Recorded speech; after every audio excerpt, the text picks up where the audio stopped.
বিসমিল্লাহির রহমানির রহিম। Smart technique এডুকেশনের পক্ষ থেকে তোমাদেরকে জানাই আন্তরিক শুভেচ্ছা ও অভিনন্দন। আজকে আমরা নবম দশম শ্রেণীর গণিত বিষয়ে ত্রিকোণমিতি অধ্যায়ের 9.2 এর 12 থেকে 17 নম্বর অঙ্ক করব। 12 থেকে 17তে আছে দেখানো, অর্থাৎ বামপক্ষের যে মানটা বের হবে সেটা ডান পক্ষের সঙ্গে মিলাতে হবে, দেখাতে হবে। বামপক্ষের যা মান যেন ডান পক্ষেও সে একই মান হয়, সেটা আমাদেরকে মিলাতে হবে। দেখো 12 নম্বর অঙ্কটা কি বলছে, cos square 30 degree minus sin square 30 degree. এই দুটো ক্যালকুলেশন করে মান বসায় ক্যালকুলেশন করে আমাকে ডান পক্ষের মান cos 60 ডিগ্রির মান যেন একই হয় সেটা মিলাতে হবে। তো দেখো আমরা একটু সমাধান করি। প্রথমে আমরা বাম পক্ষ লিখি। বাম পক্ষে দেওয়া আছে cos square 30 degree minus sin square 30 degree. আমরা এখন cos 30 ডিগ্রির মান বসাবো। আমরা cos 30 ডিগ্রির মান আঙ্গুলের মাধ্যমে হিসাব করে দেখছিলাম। cos 30 ডিগ্রির মান √3/2। cos 30 ডিগ্রির মান √3/2। যেহেতু এর উপর স্কয়ার আছে, স্কয়ার দিয়ে দিলাম। sin 30 ডিগ্রির মান হচ্ছে হাফ। এর উপর স্কয়ার আছে, স্কয়ার দিয়ে দিলাম। এখানে আমরা কি করছি, মান বসিয়ে পেয়েছি। তাহলে রুটের উপর স্কয়ার থাকলে রুট উঠে যায়, শুধু থাকে 3। 2 উপরে স্কয়ার আছে, 2 উপরে স্কয়ার থাকলে হয় 4। তারপরে হাফ অর্থ হচ্ছে 1/4। লসাগু হবে আমাদের 4, 3 মাইনাস 1, 2/4। কাটাকাটি করলে হবে হাফ। আমাদের বাম পক্ষে মান বের হয়েছে হাফ। এবার আমরা ডান পক্ষকে সমাধান করব। দেখো ডান পক্ষ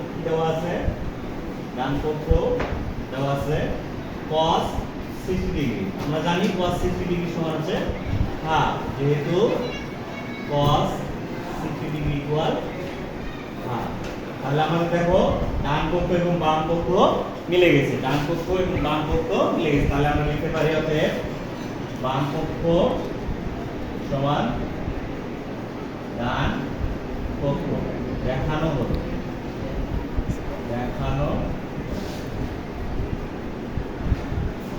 আবারও বলতেছি, দেখো বাম পক্ষের মানগুলো আমরা যথাযথভাবে বুঝে থাকি তাহলে মানগুলো আমরা সহজে বসায় অঙ্কগুলো করতে পারবো। আর যদি তোমরা মান নির্ণয়ে শর্টকাটে যদি মান নির্ণয়ের টেকনিক জানতে চাও তাহলে আমার প্রথম পর্বটা দেখে নিবে, এই অধ্যায়ের প্রথম পর্ব দেখে নিবে, তাহলে পেয়ে যাবে।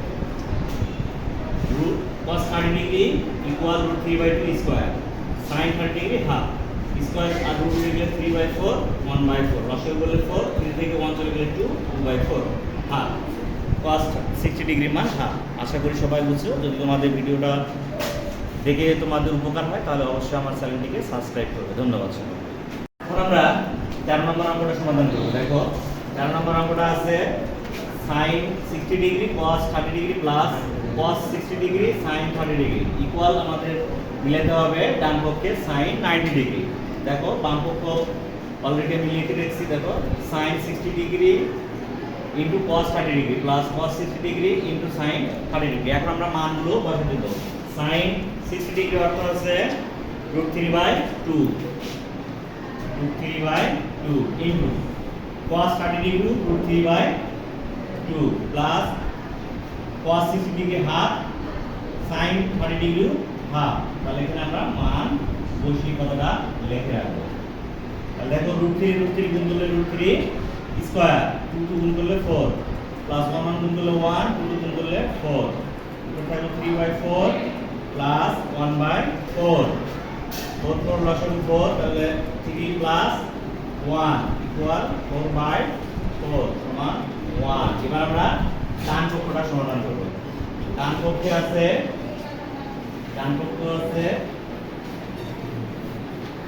sin 90 degree. আমরা জানি sin 90 ডিগ্রি সমান 1, অতএব বাম পক্ষ সমান ডান পক্ষ। দেখানো হলো। দেখো sin 90 ডিগ্রির মান দেখো 0, 30, 45, 60, 90। তার মানে এখানে আছে 4, রুটের উপর 4 দিলে হয় 2, নিচে 2, 2/2 1। তাহলে আমরা যদি মানগুলো আমাদের সঠিকভাবে জানা থাকে তাহলে আমরা অঙ্কগুলো করলে অবশ্যই আমরা পাবো। ধন্যবাদ সকলকে।